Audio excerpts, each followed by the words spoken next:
안녕하십니까. K부동산 월드입니다. 올해 3월 4월에 들어서 아파트 가격이 하락을 하고 있다는 보도자료나 이야기들이 들려오고 있습니다. 이러한 원인은 전 세계를 강타한 보건위기의 영향도 있을 것으로 보여지지만 정부에서 강력하게 시행을 하고 있는 자금 조달 계획서 제출 등 투기 대응 강화 방안이 어느 정도 영향을 주고 있는 것으로 보여서 이러한 정책의 내용을 다시 한번 살펴보고자 합니다. 국토교통부에서 보도한 보도자료를 살펴보도록 하겠습니다. 2020년 3월 9일날 보도한 자료인데요. 제목을 보게 되면 자금조달계획서 제출 대상지역 확대 등 투기 대응 강화, 자금조달계획서 신고 항목 구체화 및 증빙자료 제출 규정 도입, 부동산 시장 불법행위 대응반이 가격 급등 지역 집중 모니터링 및 기획조사를 실시하겠다.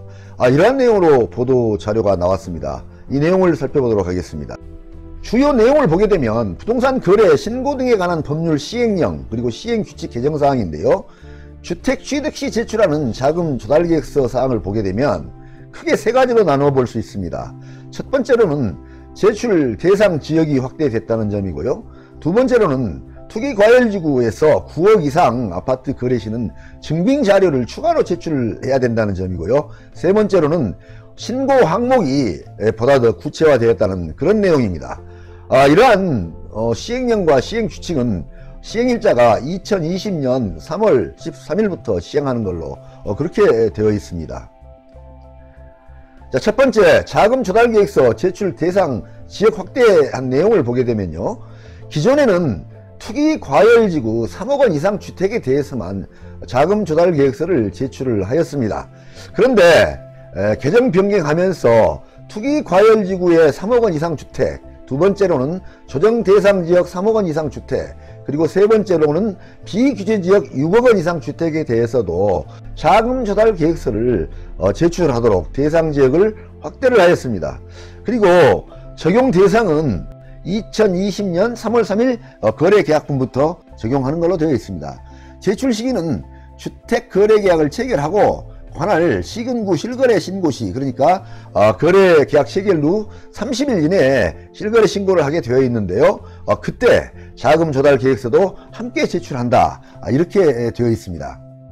그러면 투기과열지구 조정 대상지역 지정 현황을 알아봐야 되는데요.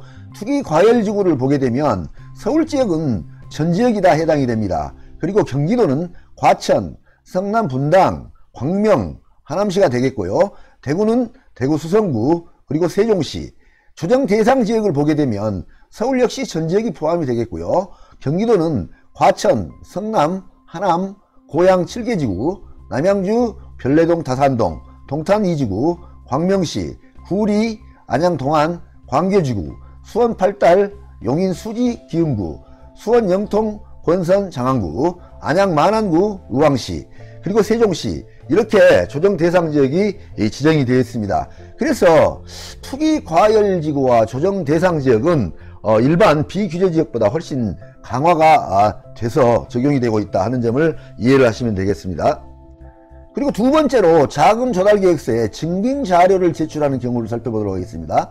적용 대상은 투기과열지구의 9억원 초과주택을 거래할 때 해당이 되겠습니다. 여기서도 제출 서류는 거래 신고 시 자금 조달 계획서의 작성 항목별로 예금 잔액 증명서라든지 소득금액 증명원 등 객관적인 증빙 자료를 첨부 제출하는 걸로 그렇게 되어 있습니다.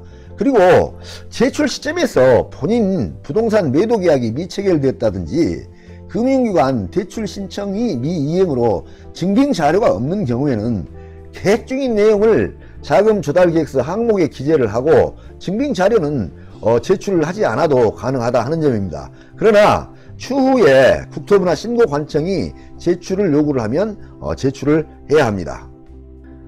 그러면 다음으로 자금 조달 계획서 기재 항목별 증빙 자료가 어떤 것이 있는지 살펴보도록 하겠습니다. 여기에는 총 항목이 거의 14개 항목이 해당이 됩니다. 그런데 자기한테 해당되는 것만 제출을 하면 되는 것으로 그렇게 되어 있습니다. 금융기관 예금액 항목을 보면 예금 잔액 증명서를 증빙 자료로 제출하게 되고요.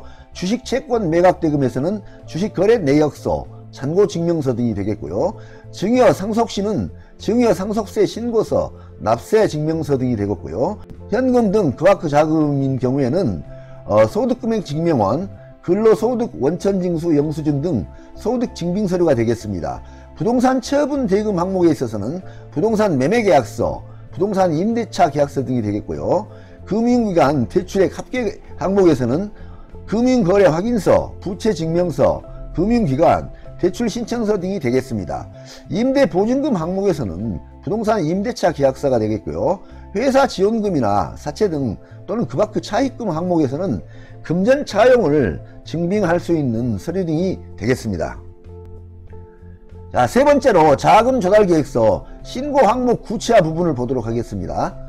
자금 조달 계획서 신고 항목 중 편법 증여나 대출 규제 위반 등 위법행위 발생 가능성이 높은 항목을 명시하도록 되어 있습니다. 자, 첫 번째로 보게 되면 자금 제공자의 관계 등 구체적인 사항을 명시하도록 되어 있습니다. 예를 들자면 증여 상속자금 제공자 관계라든지 그 밖에 차입금 제공자 관계라든지 금융기관 대출 유형별 세부 기준을 명시하도록 되어 있습니다. 두 번째로는 조달 자금의 지급 수단을 명시하도록 되어 있습니다. 예를 들면 계좌 이체로 했는지, 현금 지급을 했는지, 보증금이나 대출을 승계했는지 이러한 내용들을 명시를 하도록 되어 있습니다. 그러한 구체적인 세부 내용을 보게 되면 기존에는 증여나 상속 등 현금, 금융기관 대출액, 그 밖에 차입금 이러한 내용들을 금액만 기재를 하게 되어 있었는데 이제 변경된 그 내용은 증여나 상속이 부부관계에서 발생됐는지, 직계 전비 속에서 발생됐는지, 그 밖의 관계에서 발생됐는지 이러한 내용들을 모두 다 기재를 하게 되어 있고요. 또 자금 조달 지급 방식이 신설이 됐는데요. 총 거래 금액을 기재를 하게 되어 있고 계좌 이체 등 금액, 보증금 대출 승계 등 금액, 현금 및 그 밖의 지급 방식 금액 이러한 식으로 내용을 구분해서 기재를 하도록 되어 있습니다. 그리고 이러한 정책을 실효성을 확보하기 위해서 국토교통부에서는 집중 단속을 하겠다는 계획을 가지고 있는데 그러한 집중 단속의 개요를 보겠습니다. 국토부 부동산시장 불법행위 대응반과 감정원의 실거래 상설 조사팀에서는 3월 13일부터 이 자금 조달 계획서를 조사를 하겠다 하는 그러한 목적으로 즉시 투입을 한다는 계획을 가지고 있습니다. 그리고 조사 지역은 기존에는 투기과열지구만 해당이 됐었는데 앞으로는 전국으로 확대해서 조사를 하겠다 하는 것으로 계획이 되어 있고요. 그리고 최근에 주택 매수 비중이 늘어나고 있는 소규모 부동산 법인들이 있습니다. 이러한 소규모 부동산 법인에 대해서도 불법 행위에 대한 강도 높은 조사를 시행하겠다 하는 그러한 계획을 발표를 했습니다. 다음은 국토교통부 보도자료에 나온 질의응답 내용을 몇 가지 살펴보도록 하겠습니다. 1번을 보게 되면 자금 조달 계획서 제출 대상 지역 확대 및 증빙자료 제출이 적용되는 시점은 언제부터인지 이러한 질문이 있는데요. 부동산 거래 신고 등에 관한 법률 시행령 개정안은 3월 13일부터 시행이 되고 시행일 그러니까 3월 13일 이후가 되겠습니다. 그 이후에 체결된 거래 계약품부터 적용한다. 이렇게 되어 있습니다. 자, 질문 두 번째입니다. 자금 조달 계획서 및 증빙 자료는 어떻게 제출하여야 하는지. 이 부분은 중개 계약의 경우에는 공인중개사가 실거래 신고서를 제출해야 하며 이때 자금 조달 계획서 및 증빙 자료도 공인중개사가 실거래 신고서와 함께 일괄하여 제출하도록 되어 있습니다. 다만 개인정보 노출 등 사유로 매수인이 제출을 별도로 하고자 할 때는 별도 제출도 가능합니다. 그리고 당사자끼리 직거래 계약이 이루어진 경우에는 매수인이 실거래 신고서와 함께 자금 조달 계획서와 증빙 자료를 신고관청에 직접 신고 제출하면 됩니다. 그리고 또 대리인을 통한 대리 제출 등도 가능하도록 되어 있습니다. 3번 질입니다. 증빙자료 제출 시 시행규칙에서 정하고 있는 항목별 제출 서류 모두를 제출을 해야 하는지 이러한 내용인데요. 그렇진 않고요. 매수인이 자금 조달 계획서에 실제로 기재한 항목별 제출 서류만 제출을 하면 되게 되어 있습니다. 자금 조달의 종류로 기재하지 않은 항목과 관련된 자료는 제출하지 않아도 됩니다. 4번 질의가 되겠습니다. 실거래 신고 시점에 반드시 제출해야 하는 증빙 자료에는 무엇이 있는지, 부동산 매각, 증여 상속, 차입 등이 실행되지 않은 경우에는 어떻게 해야 하는지, 이 내용은 실거래 신고 시점에 제출 가능한 증빙 자료의 경우는 자금 조달 계획서와 함께 반드시 제출을 하셔야 합니다. 예를 들어서 금융기관 예금액 같은 경우는 예금 잔액 증명서가 되겠습니다. 그리고 부동산 매도 계약이 이루어지지 않았거나 증여, 상속, 차입 등 자금 조달이 실행되지 않은 경우에는 계획 중인 내용을 자금 조달 계획서 항목에는 기재를 합니다. 기재를 하되 증빙 자료는 제출을 하지 않을 수 있습니다. 그런데 이 경우에도 거래가 완료된 후에 국토부나 신고관청이 증빙 자료를 요청하게 되면 제출을 해야 합니다. 6번 질의사항 보겠습니다. 자금 조달 계획서 또는 증빙 자료를 제출하지 않을 경우 어떠한 규제나 처벌이 있는지, 이러한 경우에는 부동산 거래 신고 등에 관한 법률에 위반하는 경우에 해당이 돼서 500만원 과태료 처분 대상이 됩니다. 이러한 국토교통부의 자금 조달 계획서 제출 대상지역 확대 등 투기 대응 강화 방안이 상당히 영향을 주고 있는 부분도 있다 하는 그러한 생각이 들어서 오늘 이러한 내용을 소개를 시켜드렸습니다. 많은 도움이 되시길 바랍니다.